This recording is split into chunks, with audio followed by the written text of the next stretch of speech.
Good afternoon, everybody. My name is Julie and I am back talking about Victorian times. I feel a bit like I'm got no neck today because I'm really cold, so I've got one of my cashmere jumpers on, but it kind of looks like I've got no neck. I have got a neck, but it's just hidden today because it's so cold, and I look like I'm kind of massive. But never mind, it's okay.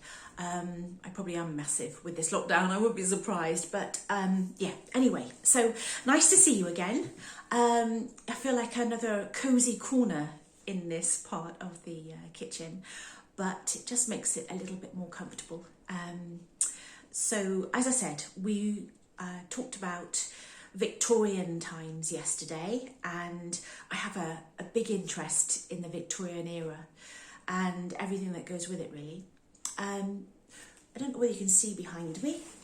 This is milk glass, which I have a couple of pieces of, which is the most beautiful glass. It's you can't see through it, so it's opaque. Yeah, I think it's opaque, but they're my favourite pieces because they're white as well. I've got lots of white in the house, and they go with most things.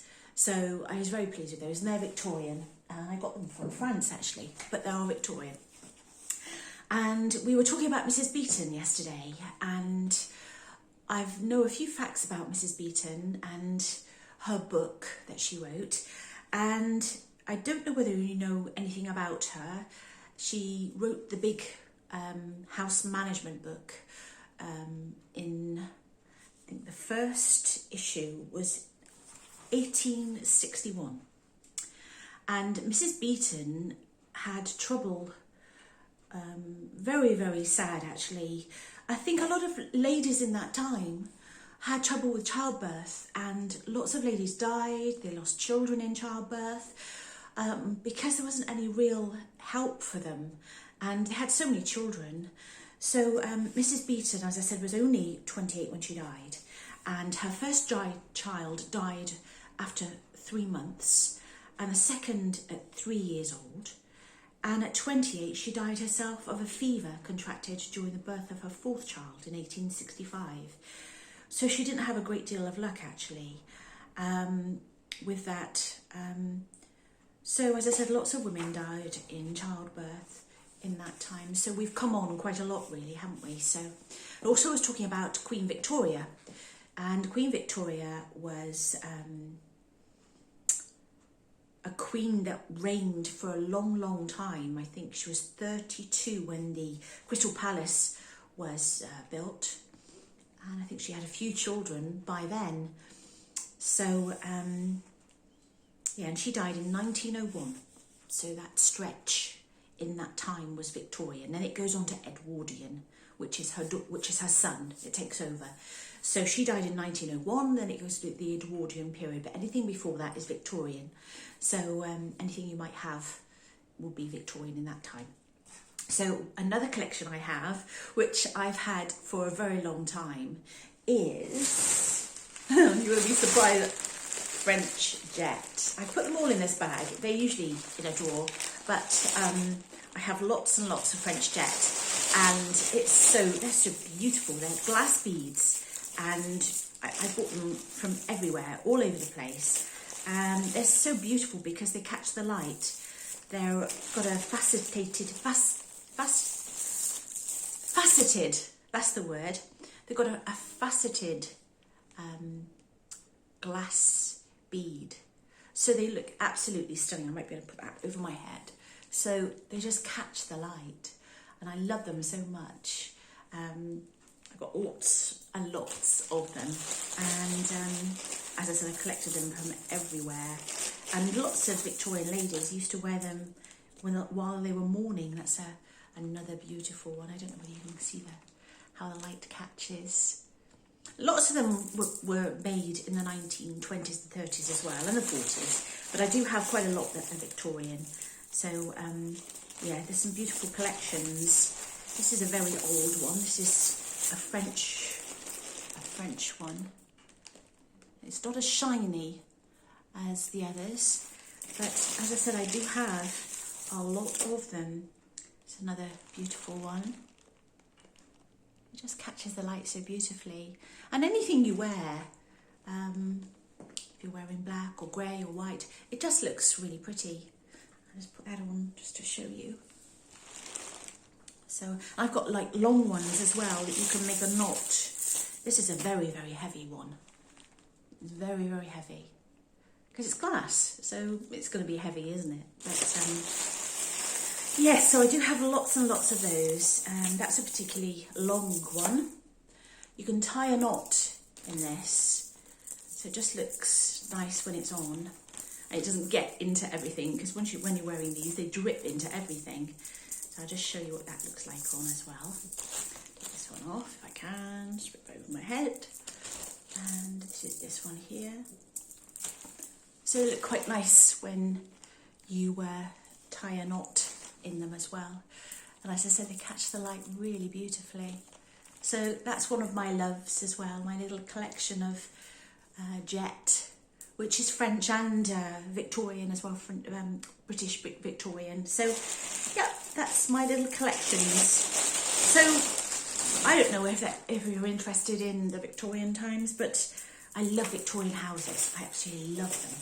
All the covings and the fixtures and the picture rails and the high ceilings and all the roses, the amazing roses. Roses are the things that are fitted into the ceiling. They're usually made out of plaster. And if you're lucky enough to have some original ones, they are stunning. They look absolutely stunning with a chandelier. So this particular house is built in 1919, that's right. So it's 100 years, it's over 100 years old, but it's not Victorian. It's more 1920s style, but it's been messed about so much that the only thing really original is this fireplace in the kitchen, which we discovered when we took off a fake fireplace that someone had tried to put in, but this flue had already been put in here, so there's probably an Aga or something here at one stage, and we just cleared the flue and put the fire in. But yeah, this is a really old house. It's been added to as well. It's got a funny shape to it, but I feel very, very relaxed here. It's a really nice feeling, and the Victorian houses just fascinate me. I lived in Bristol, and there's lots of beautiful areas in Bristol that have these gorgeous Georgian and Victorian houses, and they were kind of filled up with staff, with maids, with butlers, with all those kind of things. It's such a different life to what it is now, and you were born kind of to go into service. You know, lots of people went into service and were maids and butlers and things and nannies.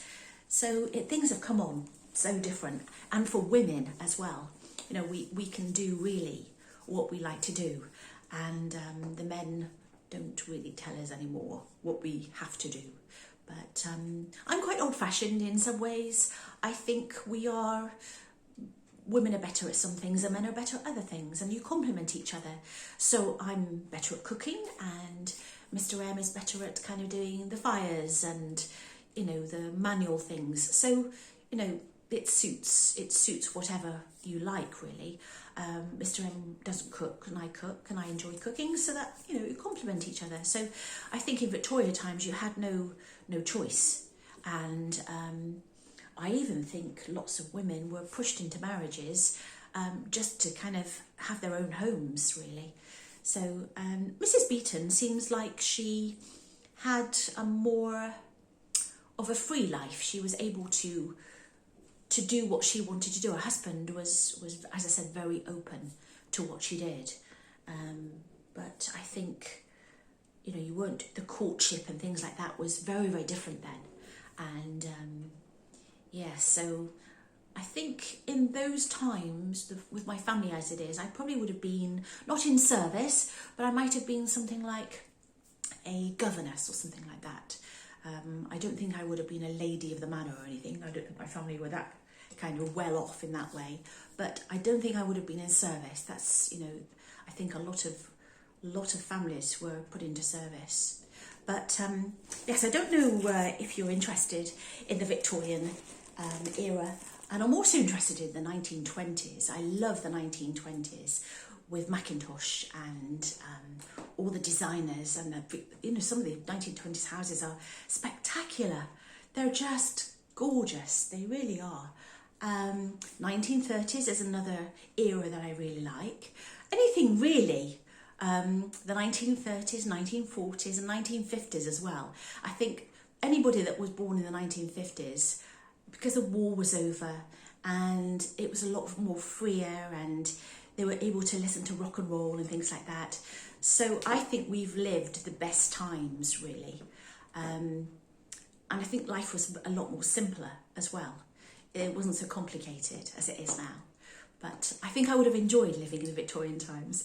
I love the clothes as well. I absolutely love the clothes and the bustles. I think I mentioned one of the films I love is Hobson's Choice, and that's set in Victorian times, and it's set I think it's in a Yorkshire town, and he's got a few daughters and they wear bustles, and it's a bit of a new thing. I suppose it's a bit like a miniskirt in the 60s. It was very frowned upon. But yeah, that's an amazing film. If you ever get a chance to watch that, Hobson's Choice. So, everybody, I hope you're okay. As I said, it's still snowing here. It's quite cold outside. But I hope that you can find a cosy corner. And I hope you'll join me for my next video when I make it. And thank you so much for watching. And thank you for your support. And I'm very grateful for my subscribers. Thank you very much. I'll see you soon. My name is Julie. Bye-bye.